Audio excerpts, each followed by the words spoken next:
Prada আর একটু ত্রুটিপূর্ণ চামড়াগুলো ব্যবহার হয় সাধারণ লেদার পণ্য তৈরিতে। এখন চামড়াগুলো ডিজাইন অনুযায়ী কাটা শুরু হয়। প্রতিটি অংশে থাকে নাম্বার কোড, যাতে জানা যায় কোন চামড়া কোন ব্যাগ বা জুতায় ব্যবহৃত হবে। একজন দক্ষ কর্মী প্রতিদিন প্রায় 30 থেকে 40টি চামড়া প্রক্রিয়াজাত করতে পারে। তাদের অভিজ্ঞ চোখে বোঝা যায় কোন অংশটা সবচেয়ে সুন্দর স্কেলের আর কোনটা কেটে বাদ দিতে হবে। এই পর্যায়ে চামড়ার নিচের অংশে বিশেষ স্ট্রেচিং করা হয় যাতে সেটি শক্তিশালী হয়। যখন চামড়া পুরোপুরি শুকিয়ে শক্ত হয় তখন সেটা পরবর্তী ধাপে যায় রং ও ফিনিশিং এর জন্য। সাপের চামড়া যখন প্রক্রিয়াজাত হয়ে লেদারে পরিণত হয় তখনই শুরু হয় এই শিল্পের সবচেয়ে নিখুঁত অধ্যায়, ফিনিশিং, ডিজাইন ও পণ্য তৈরি। একটা সাধারণ চামড়াকে বিলাসবহুল ফ্যাশনের প্রতীকে রূপ দিতে ঘন্টার পর ঘন্টা কাজ চলে। প্রথম ধাপে শুরু হয় ডাইং বা রং দেওয়ার কাজ। প্রতিটি চামড়া আলাদা আলাদা ট্যাঙ্কে ভিজিয়ে রাখা হয়, যেখানে ব্যবহার হয় বিশেষ ধরনের রং ও তেল। রং দেওয়ার পর চামড়াগুলো শুকানো হয় ধীরে ধীরে, প্রথমে হালকা বাতাসে, পরে নরম তাপে শুকানো হয়। এভাবে শুকালে স্কেলের প্রাকৃতিক নকশা নষ্ট হয় না। শুকানোর পর একে বলা হয় ফিনিশড লেদার। এটাই সেই উপাদান যা পরবর্তীতে ব্যাগ, বেল্ট, ওয়ালেট কিংবা জুতায় ব্যবহৃত হবে।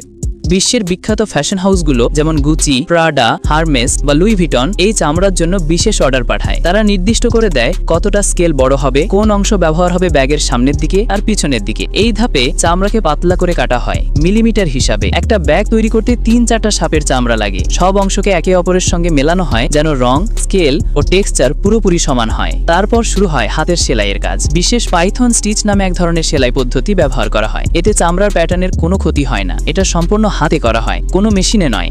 একজন দক্ষ কর্মী একটি মাত্র ব্যাগ তৈরি করতে প্রায় 2 থেকে 3 দিন সময় নেয়। ব্যাগ বা ওয়ালেট তৈরির পর শুরু হয় ফিনিশিং। এই ধাপে ব্যবহৃত হয় বিশেষ তেল, ওয়াক্স এবং চকচকে কোটিং। এর ফলে ব্যাগ উজ্জ্বল এবং ওয়াটারপ্রুফ হয়। কিছু ব্যাগে গ্লসি ফিনিশ দেওয়া হয় যাতে আলো পড়লে সোনালী ঝলক দেখা যায়। আবার কিছু ব্যাগে রাখা হয় প্রাকৃতিক স্কেলের টেক্সচার, যাতে সেটা সত্যিকারের সাপের চামড়ার মতোই লাগে। শেষে ব্যাগগুলো 24 ঘন্টা শুকানো হয় কাঁচের ভিতর, যাতে রং আর পালিশ ঠিক মতো বসে যায়।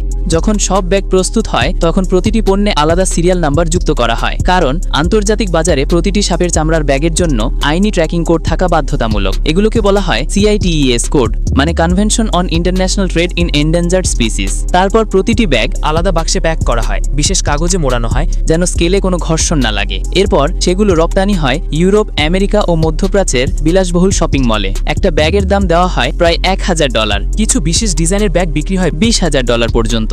একটা মাঝারি সাপের চামড়া স্থানীয় বাজারে $50 থেকে $100 বিক্রি হয়, কিন্তু সেটা প্রক্রিয়াজাত হয়ে ব্যাগে পরিণত হলে দাম হয় কয়েক $1000। ইন্দোনেশিয়া ও থাইল্যান্ড এখন বিশ্বের সবচেয়ে বড় পাইথন লেদার এক্সপোর্টার। প্রতি বছর এই দুই দেশ থেকে প্রায় 4 লাখ সাপের চামড়া রপ্তানি হয়, যার বাজার মূল্য প্রায় $300 মিলিয়ন।